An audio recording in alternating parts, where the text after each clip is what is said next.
राहुल, ये ताला लगा के कहाँ जा रहे हो? देखो ना, पापा और भैया आए हैं। ये बुड्ढा और कामचोर फिर आ गया मेरे घर में। ओए, निकलो यहाँ से। निकल। अरे जीजू, ये क्या किया आपने?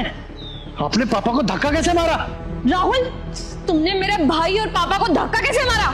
और तुम्हें ताला लगा के कहाँ जा रहे हो? तुम्हें मैंने बताया था ना कि मेरे भैया और पापा आने वाले हैं। ताला इसीलिए लगाया है ताकि ये बुड्ढा और कामचोर मेरे घर में ना घुस जाएं। और ये लोग ना यही डिजर्व करते हैं, घर के बाहर। दामाद जी, आप ये क्या कर रहे हो? हमें धक्का क्यों दे रहे हो? हमें अंदर क्यों नहीं जाने दे रहे? अबे ओए बुड्ढे, क्या दमाद जी कर रहा है? तेरी औकात है मेरे को दमाद जी बोलने की? तुम लोगों की औकात ही क्या है? वो कौड़ी के लोग आ गए मुझसे रिश्ता जोड़ने के लिए। निकलो यहाँ से। अरे दामाद जी, ये क्या औकात लगा रखा है? कोई अपने ससुर से और साले से इस तरह से बातें करता है क्या? अरे जो इज्जत तुम्हें देनी चाहिए ना, वही मिल रही है तुम दोनों को। अगर तेरी बेटी से प्यार नहीं होता ना मुझे, तब बताता मैं तुम्हें। इसकी वजह से ना तुम दोनों को घर के अंदर घुसाना पड़ता है। अगर ये नहीं होती ना, मेरे घर के अंदर तो क्या, बाहर भी नहीं भटकने देता तुम्हें। लात मार के वहीं से भगा देता। ये तुम कैसे बात कर रहे हो? तुम्हें पता नहीं है कि ये मेरे पापा हैं? हाँ, भूलो मत कि ये मेरे पापा और मेरे भैया हैं। तमीज से बात करो इनसे। समझ में आई तुम्हें? बिल्कुल सही बात कर रहा हूँ मैं इससे। तेरे बाप ने ना मेरी बेइज्जती करवा रखी हर जगह। अच्छा, क्या बेइज्जती करवाई है मेरे पापा ने तुम्हारी? बताना जरा। क्या बेइज्जती करवाई है बताऊं? मेरे रिश्तेदारों में, सभी दोस्तों में सबको पता चल गया है कि मेरा ससुर एक चाय वाला है और उसका बेटा बिल्कुल निठल्ला है, घर पे खाली बैठा हुआ है। मेरे जो दोस्त है ना, बड़ी बड़ी कंपनियों में काम करते हैं, उस कंपनी के बाहर ये बुड्ढा चाय की टपरी लगाता है। शर्म नहीं आती इसे? और वो सारे के सारे दोस्त ना मेरे ऊपर हंसते हैं। तुम्हें पता भी है कितनी बेइज्जती महसूस होती है मुझे?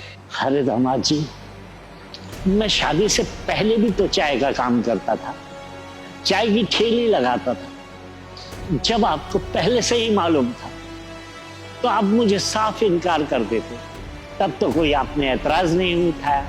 लेकिन अब क्या दिक्कत हो गई आपको? अरे दिक्कत क्यों नहीं होगी? तुम जैसे भिखारियों को अपने घर पे खाना खिलाना पड़ता है, दिक्कत क्यों नहीं होगी?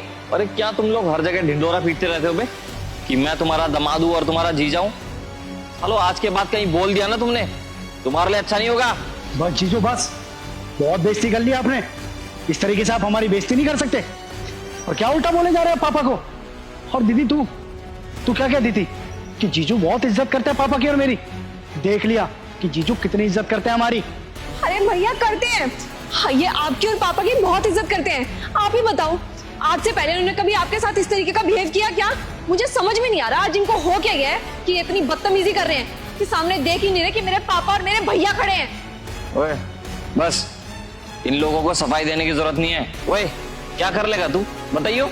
राहुल, बस बहुत हो गया। तुमने आज के दिन ना मेरे भैया और पापा की बहुत बेइज्जती कर ली है। और अब जितना तुमने इनको बोलना था ना, बोल लिया। लेकिन अब ना मैं एक लफ्ज और नहीं सुनूंगी मेरे भैया और पापा के खिलाफ। और अगर तुमने इनसे फिर से बदतमीजी की ना, तो मेरे से बुरा कोई नहीं होगा। अबे ओए, तू ना अपने बाप की ज्यादा तरफदारी मत कर। एक कान के नीचे दिया ना, सारी अकल ठिकाने आ जाएगी। रुकिए दामाद जी, हाथ उठाने की जरूरत नहीं। मैंने आज तक अपनी बेटी पर उंगली तक नहीं उठाई, और आप मेरी बेटी पर हाथ उठाने की बात कर रहे हैं। हाँ, पापा बिल्कुल ठीक कह रहे हैं। अगर मेरी बहन पे हाथ उठाने की कोशिश की ना, तो भूल जाऊंगा कि तुम मेरे जीजू हो। हाथ लगाने की? इसको तो मैं अभी की अभी मारूंगा। और तुम दोनों होते कौन हो बे मेरे बीच में बोलने वाले? पति पत्नी के बीच में बोलने वाले ना तुम लोग कोई नहीं होते। निकलो यहाँ से। अरे धिक्कार है दामाद जी, धिक्कार है।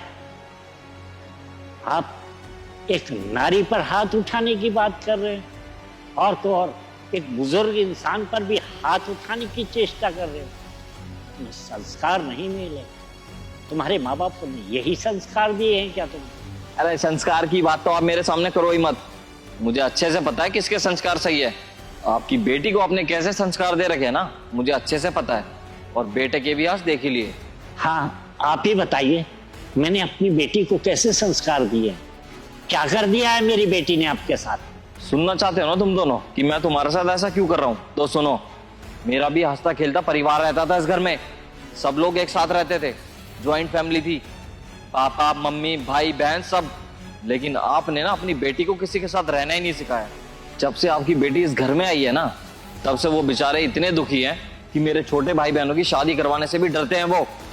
आपकी बेटी ने उनका जीना आराम कर रखा था।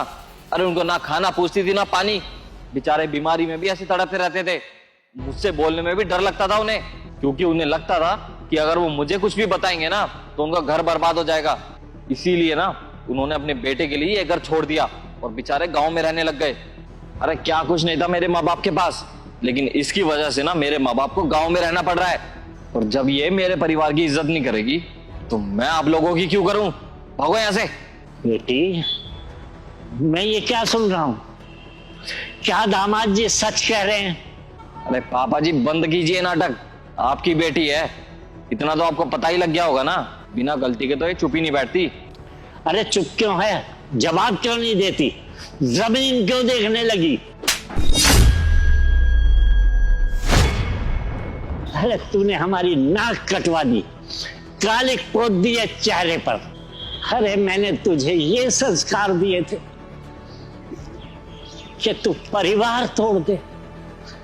अरे तेरी तो ख्वाहिश थी इस लड़के से शादी करने की, और मैंने अपनी हैसियत से बढ़ चढ़ कर तेरी शादी इस लड़के से की।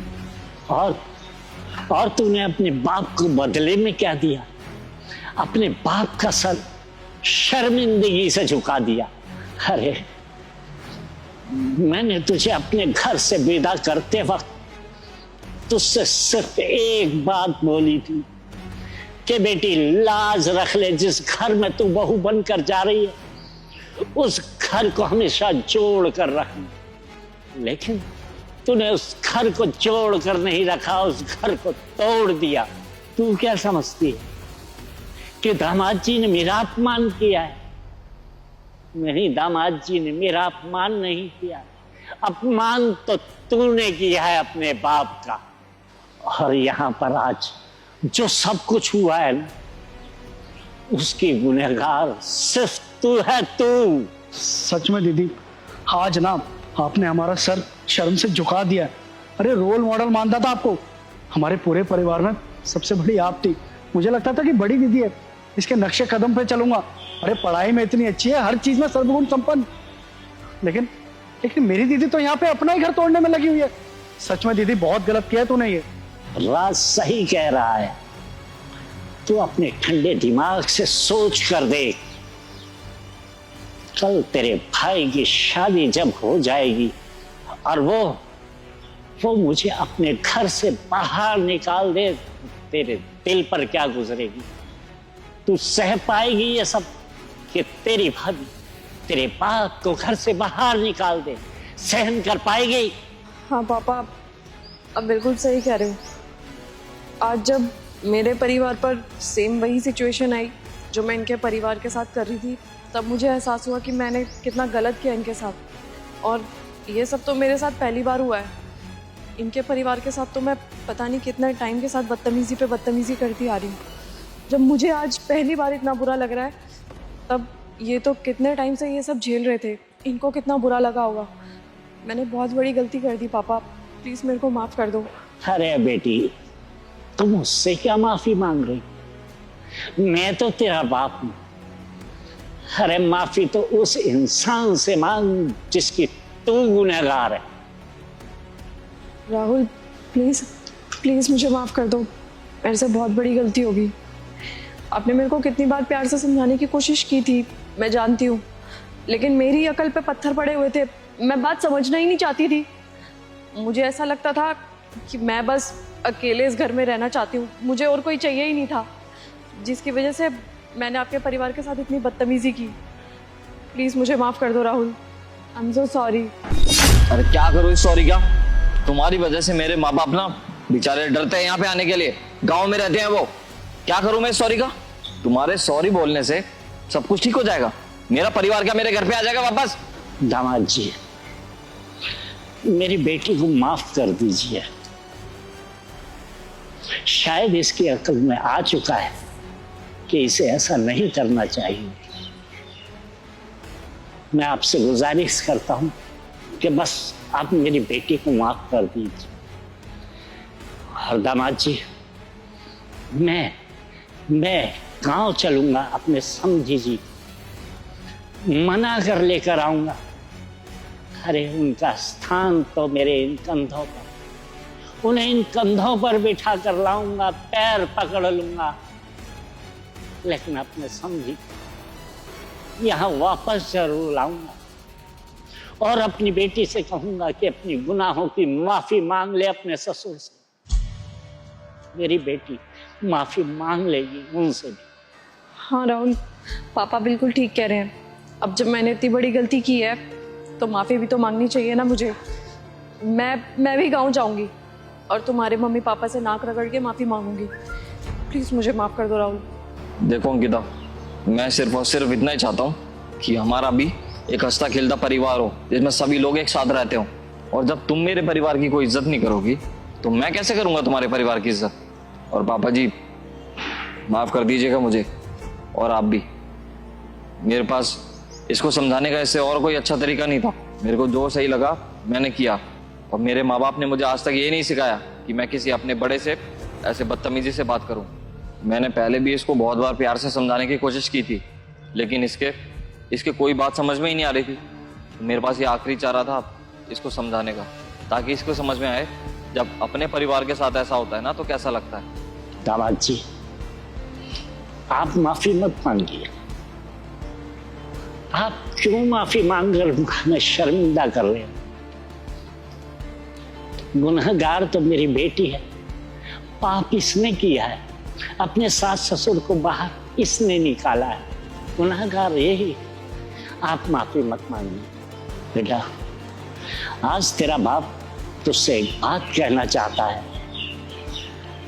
कि औरत चाहे तो घर को स्वर्ग बना दे और चाहे तो नर्क बना दे। औरत का काम घर को बनाना है, बिगाड़ना नहीं। और मैं तुझसे अपेक्षा रखूंगा तू हमेशा जीवन में अपने घर को जोड़ कर रखे। बस यही तेरे बाप की तुझसे यही गुजारिश है। जी बाबा, समझ गई। मैं आज के बाद कभी ऐसा कोई काम नहीं करूंगी जिसकी वजह से मेरा परिवार टूटे। अच्छा है अंकिता, ये बात तुम्हारे जल्दी समझ में आ गई। अब मैं अपने परिवार के साथ तो रह पाऊंगा कम से कम। पापा जी और आप आइए ना, अंदर आइए। लाइए आपका बैग दीजिए मुझे।